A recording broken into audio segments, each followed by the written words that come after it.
What's going on, Geekdom? This is Chipmunk doing another reaction. We are reacting to a top 10 anime. This is top 10 dark anime where the MC is a cold-blooded killer.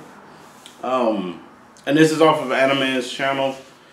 Yeah, so this is going to be probably very, very, I would say bloody, a lot of violence. If the main character is very, very cold-blooded, you know, it's going to be hectic and crazy.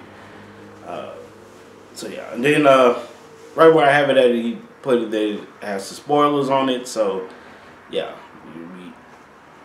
you definitely will have some spoilers, I guess, for the different animes that's on here, because it has to tell the reasons why he's a cold-blooded killer, or what he's done, or what she's done as main characters. But yeah, let's go ahead and check this out and see exactly how this goes, what his top 10 are. Coming in at number 10, we have the Severing Crime Edge. This is one of the most ridiculous reasons for a plot, in my opinion at least. This whole series was created because of a rumor in a psychopath with a hair fetish that can't stop himself even if he wanted to.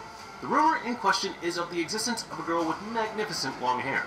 As the news reached our main character, he began to drool just at the thought of cutting her hair. One thing led to another, and he found himself with a family heirloom that, coincidentally enough, is a pair of scissors. Next thing he knows, he finds himself stuck in a Grail War-like competition, with his job being to protect the long-haired maiden so no one kills her. There is a lot of blood and voices of pure agony resonating throughout the series, so you better get ready for some really dark shit. Coming in at number 9, we have Grisea no Gaijutsu. Ugh. This one takes Savage to a whole new level. Although it is a harem, the main character is no joke. I guess the Joker might have been right after all, and that it all takes to break a man is just one bad day. This one bad day came to Yuji after the death of his sister, and after his father attempted to rape his mother in front of him. After that, the incident was a dead father and a mother that got raped and committed suicide. And a terrorist that adopts Yuji, sending him off to the military school. Crazy what life can bring you, huh? All that, and they subject him I was saying, this is a lot more than a bad day. Ordeals, as well as injecting him with experimental drugs. Oh, and guess what? They give him a number instead of his name, and his number was 9029. Rescued from the hands of Heath Oslo, his scars are somewhat healed, gradually turning him into the man he is now in the series. Although he still retains his serious exterior, he is far away from being the irredeemable killing machine he once was. Don't get me wrong though, he is still ready to kill for those he cares for, without even batting an eye.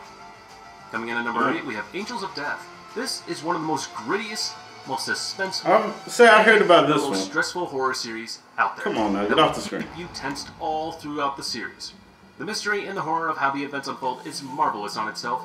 The battles and the characters of Isaac, too, it's well written and well executed to a point. He had a very hard life as an orphan, and was abused by his caretakers all the time.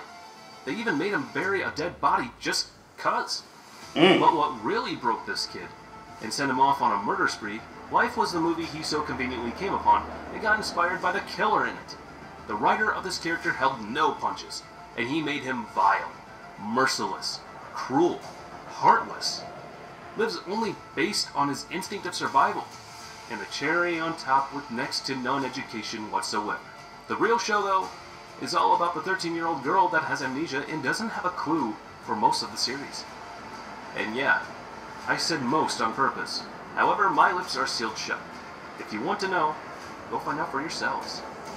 All these so far sound like good watches. 91 Days. Revenge I heard of this one is too. a dish best served cold, are words that Angelo Lagusa finds meaning in for his broken, torn apart life.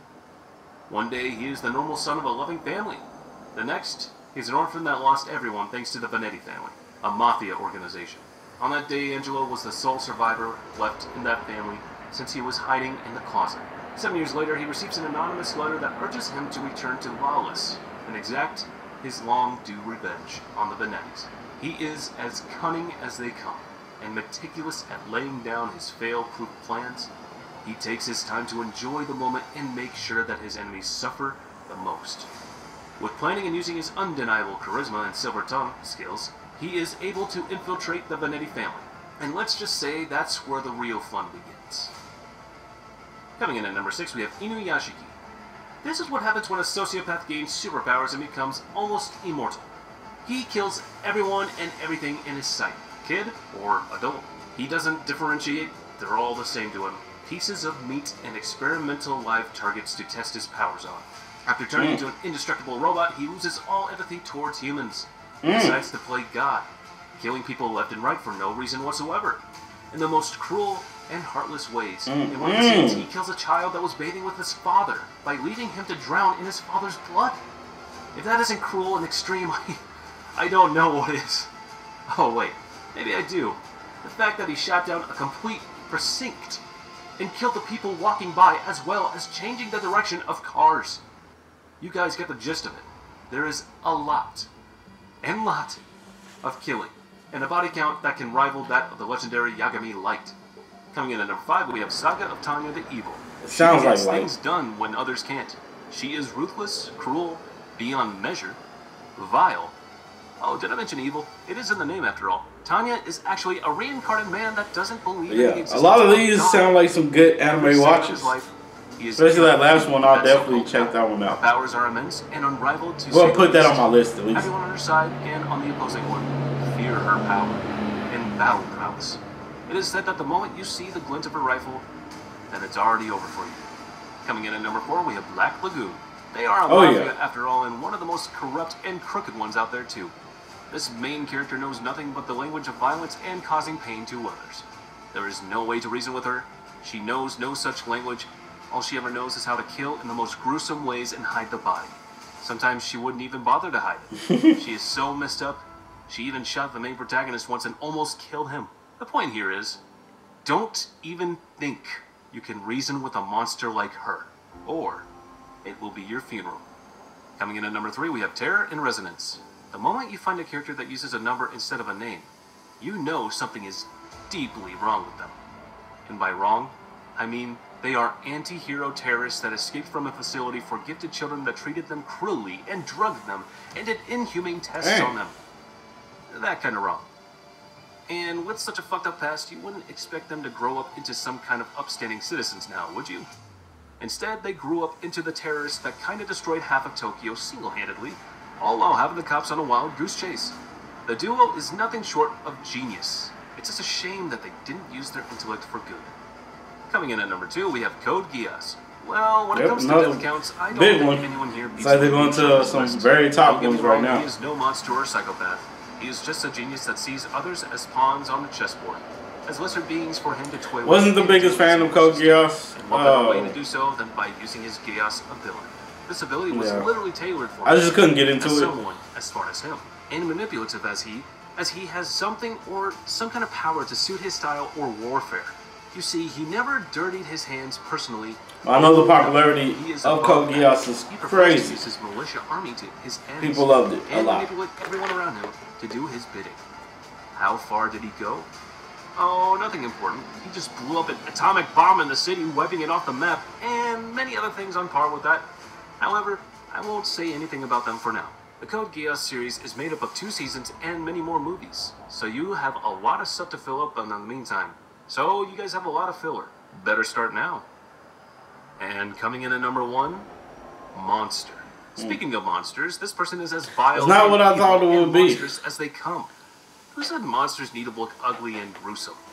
They can look charming and collected, just as this main character, and still be assholes and sick psychopaths. Rotten to the freaking core, to the point you wonder what the fuck happened to him. Yeah, I read the manga before I watched the series. True that his past was a dark and sad one, but the reality is that after all, that his sister, pretty interesting. The suffering, the hardships he faced, and the sadness and sorrow. I have a lot of time to read manga nowadays. He was the one that fell victim to them. But back when I was younger, I used to read a lot of manga. This one was Monster was one of my favorites. He is smart and manipulative, yes, but he has no reason to be the way he is. Some might even believe that he enjoys watching others suffer and squirm, especially for their lives. Even the people that done him no wrong in their lives, he finds joy in murdering them with cold blood and leading them to their deaths, using the most manipulative methods and schemes. Hell, not even his underlings are safe from his deceit and manipulation, leading most of them to their inevitable deaths. Alright, so that was the top 10 dark anime where MCU is a cold-blooded killer. From Animan's channel, check him out in the descriptions below. This was a great list. Definitely check out a lot of these animes. A lot of these sound like some good, interesting ones to watch. The ones like near the top 5, I've heard about, and some I've watched, and some I just couldn't get into. But yeah, a lot of the ones that's like from 10 and down, I'll definitely check out. A lot of those seem like they'll be pretty fun to watch. But yeah, we'll definitely see. Let me know if y'all know any other ones besides, because I'm surprised that what color wasn't on it, but it probably was B on a different list. But dang, I forgot the Death Note. I'm surprised Death Note wasn't on the list, as the main character on Death Note is also a cold-blooded killer. So yeah, surprised that Light wasn't on there. But hey, but again, let me know if y'all know any other ones. Thank you all so much for jumping on. If you like this video, please put a like on the video, like, subscribe, see some more of my content, please do. And again, I do reactions for animations and stuff like that on Monday specifically. I do them on other days as well, but Monday specifically is for animations.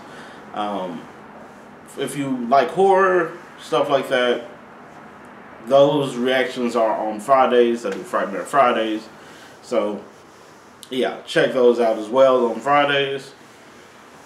Thank you all again so much for just jumping on and giving me a try and checking out the channel. I really do appreciate it. Please take care of yourselves and each other. Peace and geekdom.